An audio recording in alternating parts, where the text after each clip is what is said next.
3 exercises, 1 sheet of paper. I'm gonna show you exactly how my patient went from back pain while walking to no pain at all. Let's go. I had a patient recently come to me who had nagging back pain as she walked. This pain was a 5 out of 10 and it started in her back and traveled down her leg as she continued to walk. She was really frustrated because she was seeing a chiropractor and she was receiving the pop, but her pain never changed. Her back pain while walking never changed. And that's when she got in front of me and that's when everything changed. So now let's talk about what she was feeling. Now her pain was mild and so it wasn't bad enough for surgery, but definitely bad enough to do something about it. So that's why she was seeing a chiropractor. But she was frustrated with the results, so she came to me and we were really trying to figure out what was causing her pain. Well, instead of getting hung up on what was on her MRI, because her MRI and X-ray showed arthritis, degeneration, stenosis, and all of these things that could be causing her pain. But when I work with my clients, we focus on what you're feeling rather than what we see. And so what she was feeling was a nagging back pain as she was walking. It was a 5 out of 10. It started in her lower back and it progressed its way down into her glute and hamstring as she continued to walk. Now her pattern of pain was worse with standing and walking, and she had pretty significant relief when she sat down, and that was the pattern that we were treating. So we focus on treating exactly how she felt rather than what we saw on an X-ray and MRI, because we can't treat an image, but we can treat the person, and that's what we should focus on as we're starting to improve and cure lower back pain. So before I go over the secret sauce and how we improved her to have her go from a 5 out of 10 pain to no pain at all, if you're unsure about your pain or the pattern or what you're feeling, just take my quiz. I'm gonna have it pop up here, or I'll put a link in the description. It's gonna help you figure out what is causing your pain while walking. So what happened with this patient is that she started with pain, we got her out of pain, and this 3-step process was figure out what's going on, put her on a strong walking program, which I'm gonna go over soon, which we have to follow very specific rules for, and then put her on a strengthening program. Now, the challenge was this individual really doesn't like to exercise. She was relatively fit in that she went on walks, but she was limited because she had pain, but she really didn't want to commit more than a few minutes a day to exercising. So that was a bit of a challenge, but we did it. And we only did it with 3 exercises and a strong walking program, which she already did. So take that quiz, figure out your pattern of pain, and then let's go over the walking program, the 2 strengthening exercises, and the 1 stretch that took her from pain while walking to no pain at all. This is the secret sauce to improving her walking pain.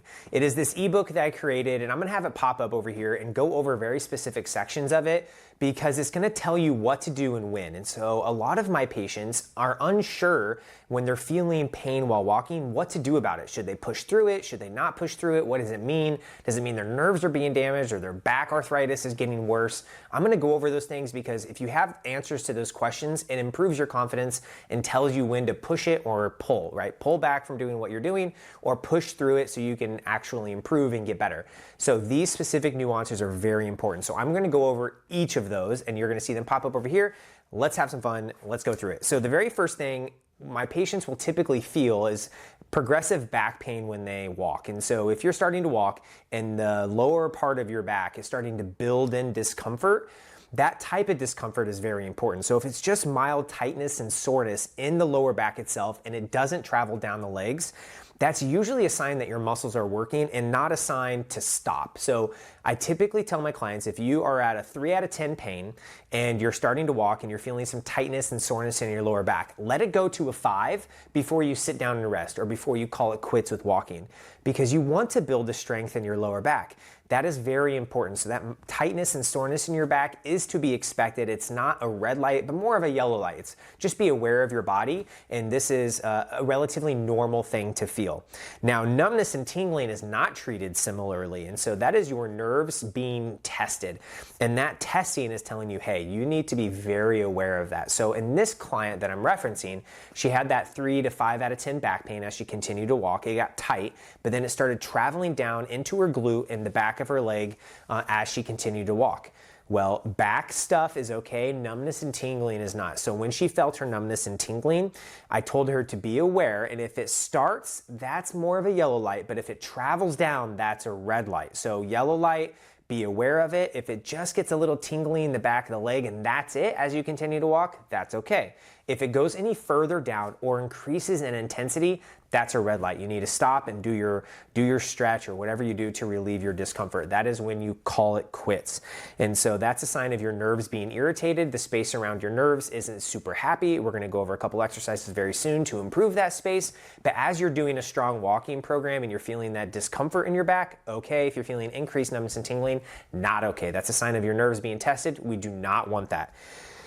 If flexion, or when you sit and pain is immediately improved, you're allowed to push it a little bit more because you know that's your relieving thing. So in this client, when I was walking with her and she started having back pain and leg pain, we sat down, we found a bench, and then we did just a simple bend over stretch, and her pain went away immediately and she was able to get back up and walking within 1 minute.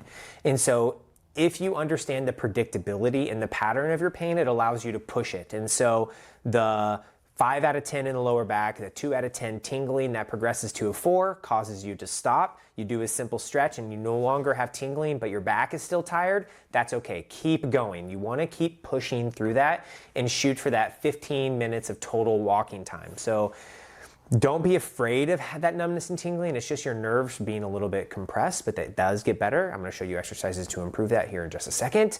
But that is more of a red light if that's starting to travel down your leg, but more of a green light if you sit down and have immediate relief. So that should be your pattern. And again, if you're not sure of your pattern of pain while you're walking, because not all walking pain is caused from stenosis or bone issues or nerve issues, take that quiz I was telling you about because it's going to help you figure that out.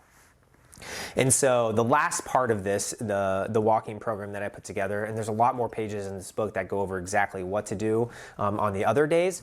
But when your pain persists, when you sit down and rest, that is too much. So if you start at a 3 out of 10 in the back, it progresses to a 5, you have a little bit of numbness and tingling, or if the back pain progresses to a 7, you sit down and it takes you 5 to 10 minutes to feel better. That is your body telling you it reached its max.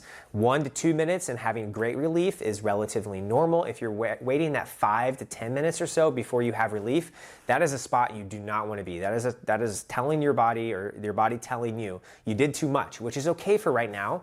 But in this walking program, there's a calendar where you can mark down what you felt and when, so that will improve over time as long as you're doing some stretching and mobility work to supplement it.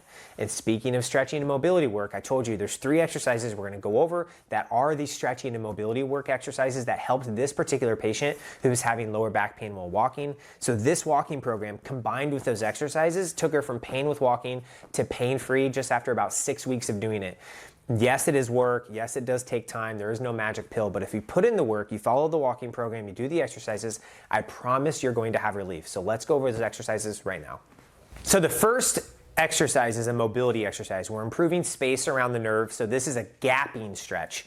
Again, it's a sideline gapping stretch, and so you're gonna have to lay down in your bed, listen to my instructions, and you will be able to do this stretch. Now, this can be done once a day, twice a day, 3 times a day, doesn't matter. In this particular patient, they did it right before they walked and right when they finished the walk to help gap their spine. That being said, I'm only gonna demonstrate one side. You're more than welcome to do both, but I would recommend that you want to do the side that is the most painful. So if you're having more right-sided pain and right-sided glute pain when you walk, then you want to do the right side. So I'm going to demonstrate just one side. Listen to my instructions. You're going to feel the relief. It actually does feel great. Yeah. All right, so let's do the stretch. If I'm going to be gapping the right side, you're going to lay on your left. What you're going to do is get that right leg is off the bed as much as you can. And so for me, without feeling like I'm going to fall off, it's about this position. Then you'll turn your hips forward. So you still have the leg off the bed, and then you're going to lay on your left side. So level 1 stretch here is you're just going to be relaxed. You should feel this side of your spine gap. So it is actually gapping the right side of your spine. There's a study on this. Trust me, it does gap it. You're going to try to relax into it though, because you want to feel the stretch right here. We're going to start off with 1 minute, and then to level it up, you get that arm overhead and relax it as much as you can. Now, I don't have a pillow with me, otherwise I'd be using that, but it's important that your head is relaxed, because if your head's not relaxed, these muscles actually go all the way down your spine. And if you're not able to relax your back, you won't gap this. Your muscles are stronger than gravity. So you're going to gap it here, and it does feel good. Feels very, very good. Now, there are a little bit of nuances. For me, I have to get this leg off a little bit more to feel it. But if you have any type of degeneration or arthritis or stiffness in your back, you will absolutely feel this exercise. So I typically recommend my clients do 1 minute of before you walk and then 1 minute afterwards. But in the study that I'm referencing, they did it up to 15 or 20 minutes. I've never had a patient do that. But basically the moral of the story is you can't overdo it. You just want to relax into that stretch. Even if you have a history of knee pain, hip pain, or any surgeries, you could still do this stretch. You're gonna lay here and you should be 100% pain-free. There should be no pain down the glute or traveling down the leg. You should just gap this, relax into it, and go from there. It does feel very, very good. So start off with that 1 minute stretch, and then we're gonna follow it up with immediately with some strengthening, because we need to support your spine as it's trying to walk and support your hips. So do this stretch and then get right into the strengthening, which we're gonna go over right now. All right, this is it. So you can't get out of pain and improve your walking without doing some strengthening. But the good news for you is that if you're the person that likes to do the minimal amount of work for the most benefit, I'm only giving you 2 exercises, but they're harder. They work multiple muscles at the same time. If you've seen any of my past videos, you know I love squats and lunges, but it's how you do it that matters. I like doing it with a suspension trainer because it removes balance. It allows you to do it to the depth of your body's full capability, and it allows you to do it easier. So check the description for the suspension trainer, but I will also go over exactly what you would do if you didn't have this. And so the first one's gonna be squat. What you're gonna do is either grab your suspension trainer, set that up and do that, or you're going to hold on to the countertop, hold on to the sink portion so you can go down as far as you can. It's the depth that is important. And when you look at the research studies of doing squats, the further you go down, the more muscles are activating. And that is particularly important in people with back pain and hip pain and pain while walking. So you gotta get deep, butt to grass, they say, okay? So here we go. You're going to go deep into that squat and come back up. Whew. Now, it's great to do right after that gapping stretch. Use your arms as much as you need to. It's not the fact that like harder is better, it's that depth that's important. So get into that depth and come back up. Now, if you have any type of hip pain or knee pain, anything that limits you, don't blow past that. You need to listen to your body, but lean back and go deep. That's why I like the suspension trainer, but if you hold on to the kitchen sink, that works as well. And when I go deep into that squat, I feel my legs really firing up, but then I also feel my lower back stretching. So you have 12 repetitions, 2 sets, back to back, doing the squats. Take your time. It's not about speed right now. It's about depth. It's about listening to your body and going into the squat.